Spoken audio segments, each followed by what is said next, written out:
It is now my extreme honor to invite His Excellency, the Right Honourable David Johnston, to the podium to say a few words.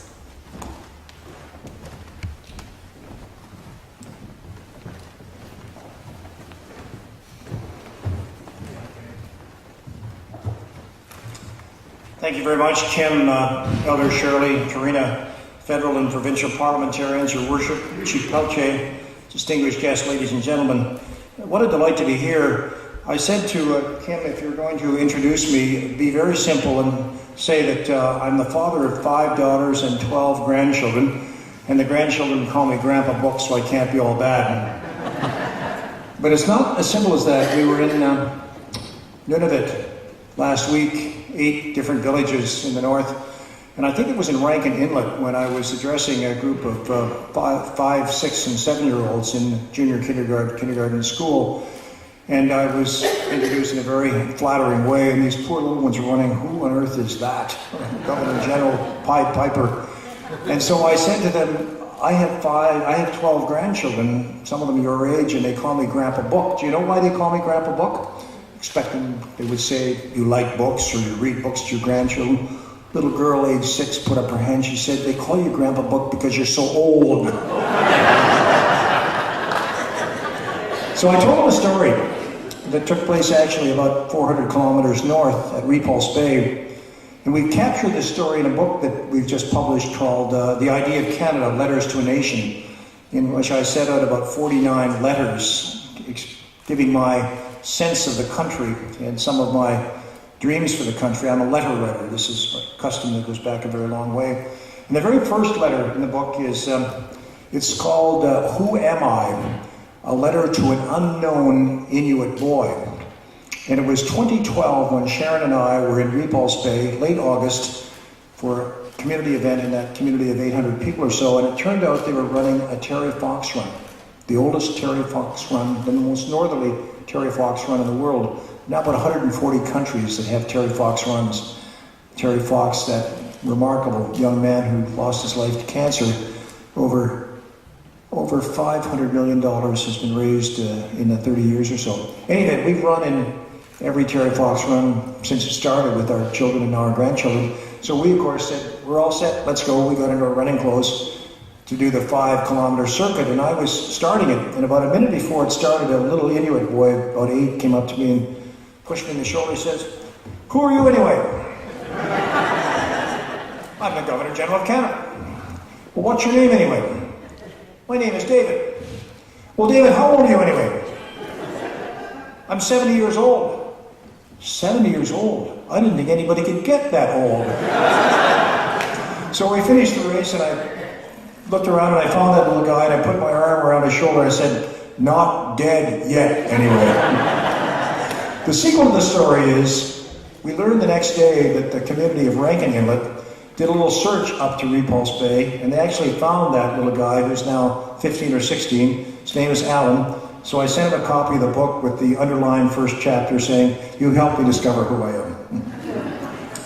So when I became Governor General, as Kim has indicated, I challenged Canadians to join in building a smarter, more caring nation. And both adjectives are important. And I must tell you, I've been overwhelmed by the remarkable response of community foundations across the country, of which we have 193, including this very special one, which has done such extraordinary work on behalf of the people of Grey and Bruce counties. You've taken up the cause with such enthusiasm. Votre communauté peut être fière de votre fondation et de tout ce que vous faites pour bâtir une nation plus avertie et bienveillante. You are donors and supporters, community leaders, charitable partners, volunteers, and organizers, and you are all making a difference. And I am especially delighted to see that the focus of your smart and caring initiative is on education. I guess it's something I know a little about. Before becoming Governor General, I spent more than 40 years at universities. Before that, I was a student, so prior to coming to Rideau Hall, I hadn't even left school. And there's a story there. I was an undergraduate student in the States and then a law student in England, and did a year's law to complete my Canadian training at Queen's, and was all set to join a law firm and perform my articles of indenture as a apprentice for a year. And the dean asked me if I would join the faculty as a teacher. And I said, I can't, sir. I'm under articles of indenture. He said, I have good news for you, my boy. Contracts of personal servitude were outlawed in the British Empire 200 years ago. You're a free man. And I went to my senior, who was to be my tutor, and explained that I'd been asked to teach. He said, what would you like to do? I said, I'd like to teach for a year or two. And he said, well, you go and do that. We'll release you from your articles, and when you've got the courage to face the real world, come and we'll teach you how to practice law. Well, I go back each year and renew that 1 year leave, and now they're terrified because they think I might do that, and they have to teach me how to practice law. So I'm still on a 1 year leave of absence, and I haven't had a real job because it's been so much fun. And education is so important to me. In fact, learning is one of the pillars of a smarter, more caring nation, and I'm so pleased to see this initiative of Smart and Caring that you've done here in Grey Bruce to help young people achieve their post-secondary dreams. But I'd like to put that in a bit of a context. You know, we have reason to be very proud of our public education system in this country. It's been built over many decades with great dedication. And I often say the great challenge is to have equality of opportunity and excellence too, to see those not as competing objectives, but as mutually reinforcing objectives, equality of opportunity and excellence too. And equality of opportunity, I think we've worked harder at than almost any jurisdiction on earth, in particular through an education system that is high quality, accessible, and very expansive, as Kim has indicated, in the range of institutions and type of training and education you offer with your program. But we're not all the way there yet, and that's why your initiative is so important, and so important that others follow your example across the country. I use an OECD study to illustrate that point, that we're not there yet. It takes the 32 or so countries of the OECD that measures social mobility on the basis by which children meet or exceed their parents' level of education, as the next generation exceeded the current generation in terms of the upward mobility that we believe comes from education. And they divide each of the 32 countries into quintiles, 20% groupings, and they analyze then with each of the 20 percentiles what's happening with this. Do the children meet or exceed their parents' level of education by how much? On the top 80%, the top 4 quintiles in Canada, we're number 1 in the world of those 32 countries. That is, our children in that 80% group of parents meet or exceed the parents' level of education to a greater degree than any other country. So you'd think the last 20%, we got to be pretty good, huh? Rising tide raises all boats, top 1, 2, 3, 4. We're in the bottom third. The bottom third. So what's the bottom of 20%, bottom fifth? So what's going on there? Well, part of it is our First Nations people. 4% of our population, where we were in northern Quebec last week, and the high school dropout rate is 70%. One of the schools we're at, there are about 50 kids who register in grade 9.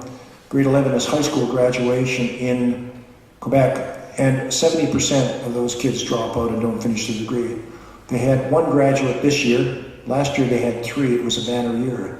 And that just illustrates the challenge we have across the country. And it's one of the very important pathways from truth and reconciliation is we must eliminate that particular gap. And there are other places where that gap exists.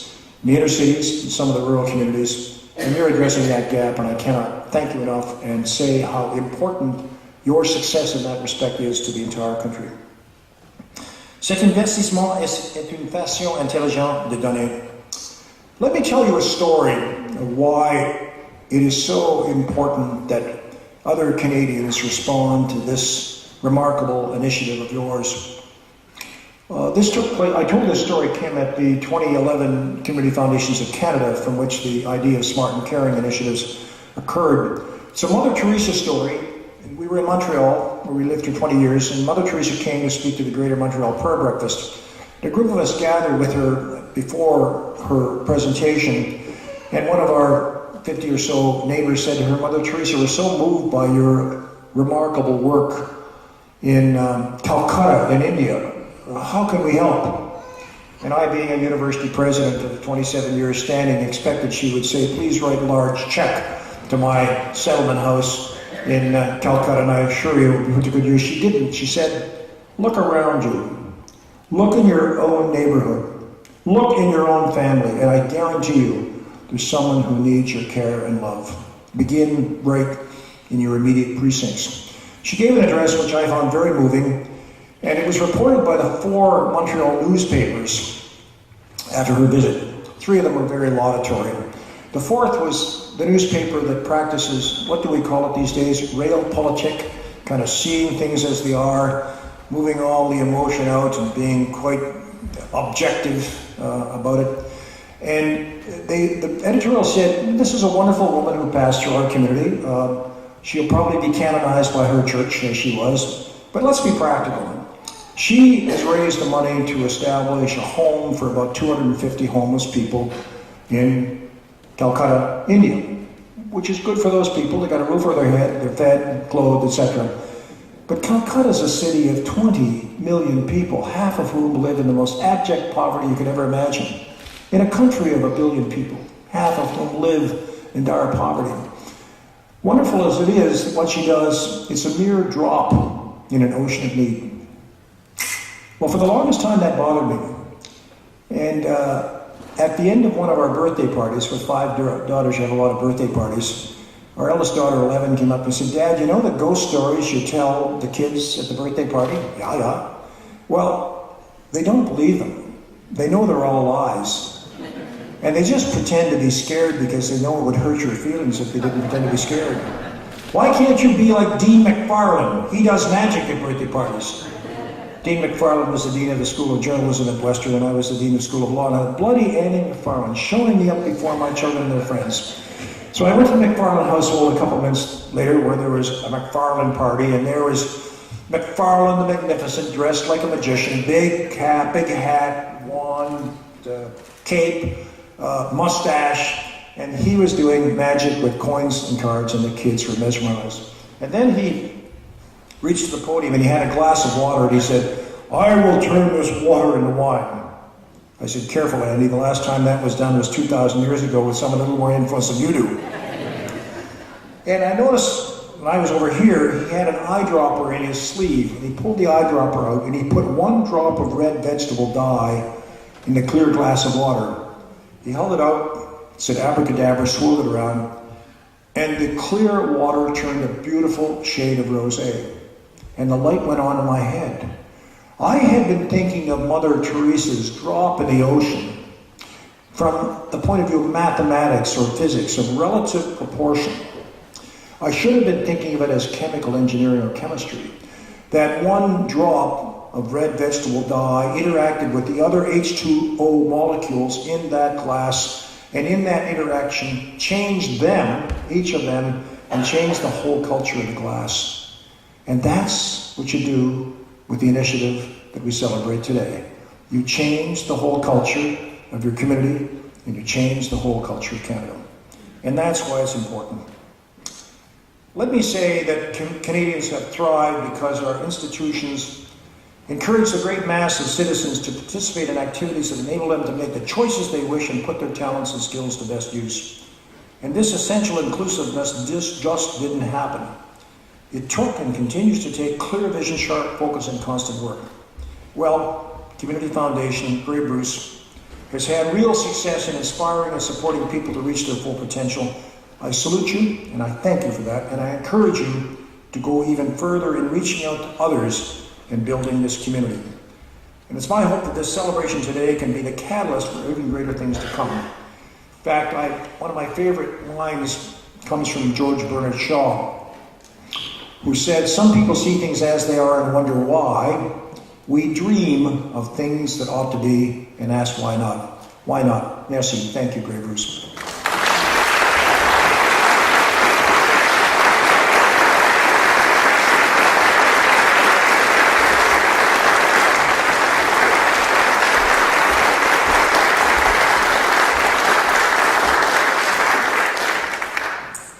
Thank you, Your Excellency. That was wonderful. We now have a very fortunate time for a few questions for His Excellency to answer. If you have one, can you please move to the microphone here at the front of the hall?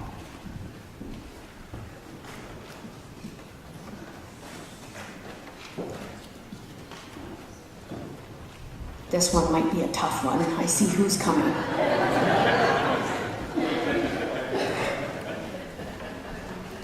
Your Excellency, I had the privilege of watching you from a distance down the street at the other university when you were at Waterloo.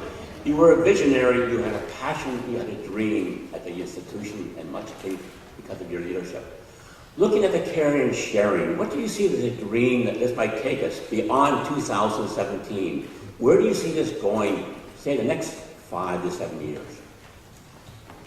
Well, I think the angle that you've taken on this challenge is extraordinary. If you get education right, you get all the other things right. That's the basis for so much. So in my installation address entitled A Smart and Caring Country, a call to service, we had 3 pillars: family and children, learning and innovation, philanthropy and volunteerism. And they all come together, and they especially come together in giving people an opportunity to develop their talents to the full. For me, that's the great dream for Canada. We're a country of immigrants, and each wave of immigrant has come with the determination that life shall be better for other children. And that's something we must continue. And it's getting a little more precarious today as we look into the future, but it's very clear that educational opportunity will help us to do that. So I guess my dream for 2017 is that we would be well on the way to being a smart and caring country, and that we would see that as a peculiar Canadian characteristic. When people around the world would think of Canadians, they'd say, they're kind of funny people, aren't they? They use a lot. They tend to be very polite. And then they'd say, but they're smart people. They've got actually the best public education system in the world at every level. And they're caring. They care about one another. As reflected, for example, in how wave upon wave of immigrants have come here and out of the diversity have made a very special country. If you look around the world, it's a very rare country that has been able to achieve that and how much the world needs it. So my hope would be in 2017, as we celebrate 150 years, and you say at a birthday party, you make a gift. Each of us would say our gift to our community is how we make it better for the next 10, 20, 30 years. And at the heart of that is that characteristic in our DNA of being smart and caring. Good afternoon. I have a 13-year-old son who has decided, 13. So we're just entering the high school phase. And he has decided at 13 that he would like to focus on corporate law. So I'm going to ask you, what words of encouragement would you offer other 13-year-old boys or girls that are looking into their future? Well, number one, you may find he'll change his mind. I taught corporate law, and I was with a couple of Supreme Court justices, 3 or 4 days ago for lunch. 2 of them had been my students. That's how old I am. And I had taught corporate law to both of them. One, Rosie Abella, has become a very distinguished human rights and labor lawyer. The other, Mike Moldaver, was a very able criminal defense lawyer. And I said, you know, when I was teaching Mike and Rosie, I taught them corporate law. They've gotten as far away from that as they possibly can. Does that say something about the teacher?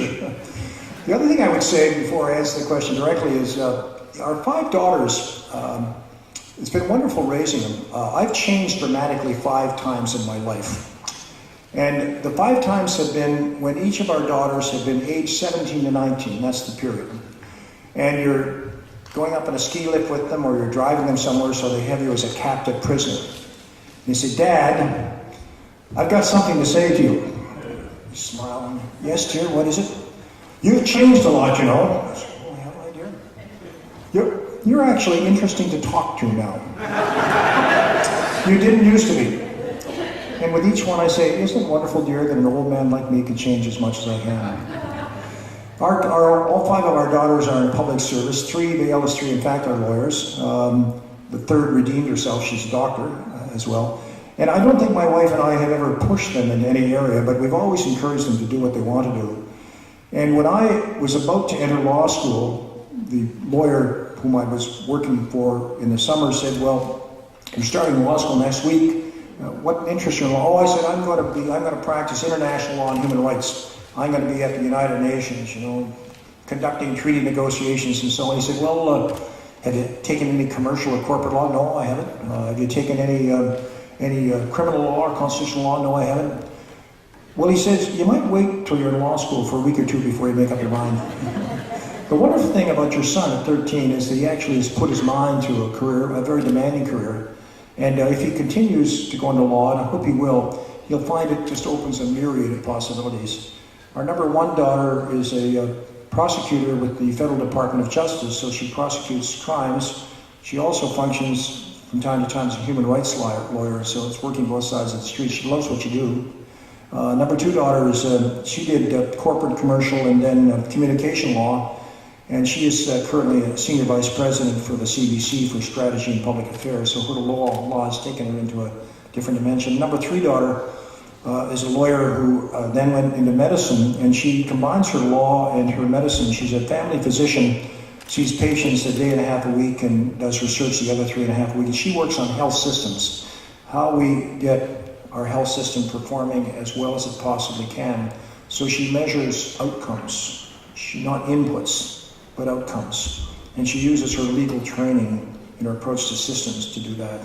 What are the constellation of different kinds of practitioners, nurse practitioners, specialist doctors, family doctors, physiotherapists, speech therapists, social workers, if you put together a practice for the greatest outcomes. And her practice with 12 or 13 doctors is in downtown Ottawa, which deals with really very, very difficult patients, poor people, etc. People who've often gone from hospital to hospital or clinic to clinic, and they have not been able to find a home to treat them. And she would contrast that practice with our 5 or 6 physicians at the University of Waterloo, where I was president for 12 years, and they're totally different. In the Waterloo practice, the 5 physicians would see healthy kids who had a cold or something, give them a prescription. A little more serious, they'd send them to a specialist.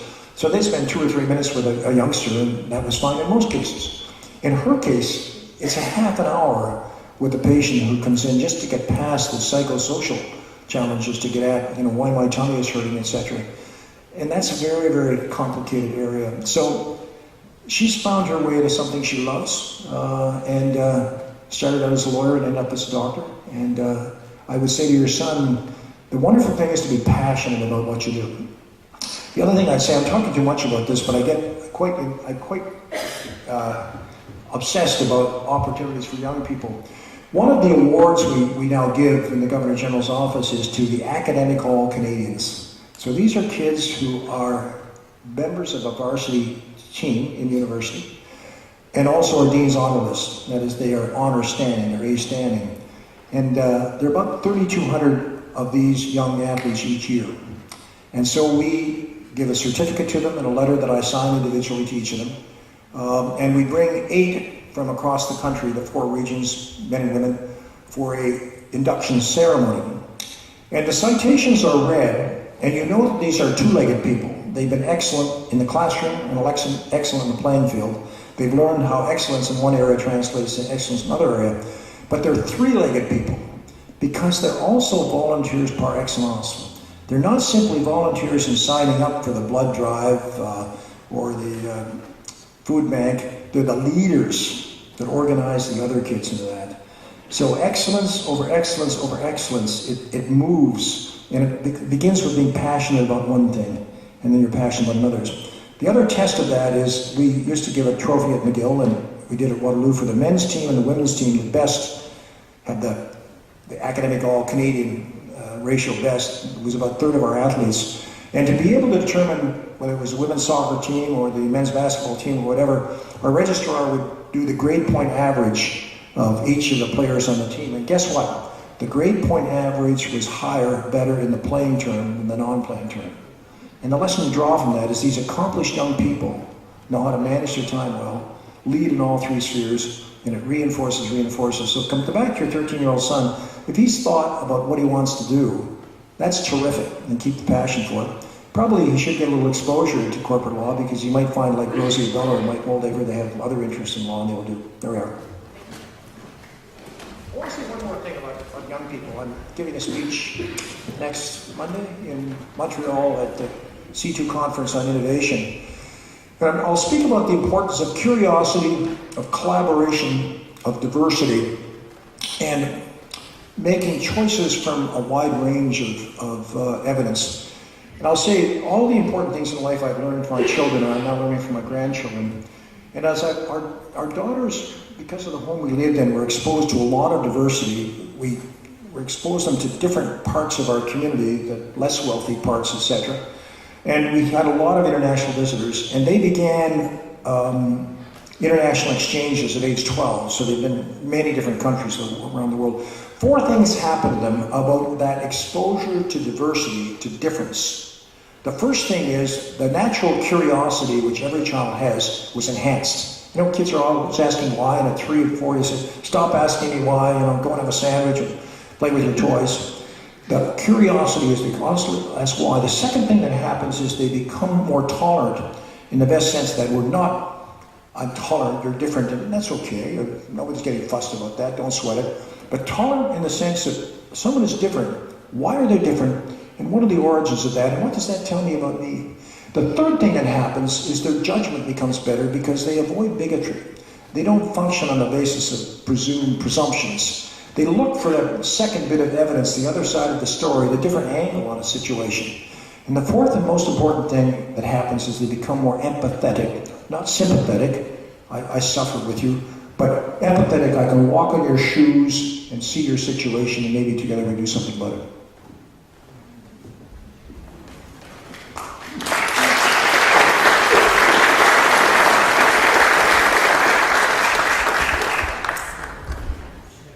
I believe we have time for one more question. Your Excellency, I haven't been doing this for quite a while. I've been sitting back as a retiree. And I thought that perhaps at 77 years old, I should probably give a few words from my perspective. I have gone up north and I've looked into the eyes of those Aboriginal kids, and they can see right through you. There's something about them that you can't lie to them when you look at them in the eye. I was born in Guyana, South America, the house of Sir James Douglas, who was the founder of British Columbia. Sir James Douglas' mum was Aboriginal, and his dad was a Scotsman. My grandfather was Dutch and my grandmother was Aboriginal. My wife grown up as Aboriginal in her. I don't know if it's a question or answer what I'm about to say, but I think the Aboriginal population of this country have a lot to say. They have a lot to contribute. And as a youngster, I had a scholarship. I was sent to England, and my job was to transform the country, to take a supervisory job from the British when the country was to become independent. I believe that 1/3 of our population, they have a lot to say. They have a lot of culture. And they themselves, along with us, both sides need to work hard because we need them to make this country better. Thank you.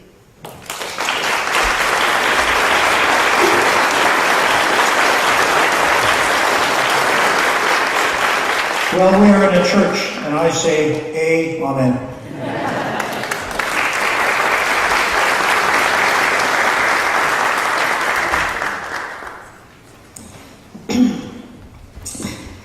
For anyone who has ever volunteered before, you understand an event such as today's does not happen without phenomenal synergies coming together for a common goal.